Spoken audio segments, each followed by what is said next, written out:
తెలుగు వంటలు అమూల్య ఛానల్కి స్వాగతం అండి. ఈరోజు మార్నింగ్ టైం అండి. ఇడ్లీ కారం ఇచ్చుకున్నామండి. శనగుండ్ల చట్నీ అలాగే కారపొడి అండి. ఈ రెండు కాంబినేషన్. టమాటాలు 2, పచ్చిమిరపకాయలు 4, శనగుండ్లు 100 గ్రాములు, చిల్లిపాయటి, జీలకర్ర ఇవన్నీ కలిపి మిక్సీ చేసుకొని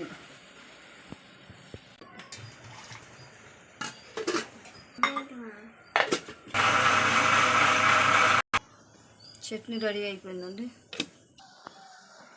తాలింపు వేసేద్దాం. ఆయిల్ అండి, 1 స్పూన్ ఆయిలు, తాలింపులు, జీలకర్ర, ఆవాలు, కరివేపాకు అండి.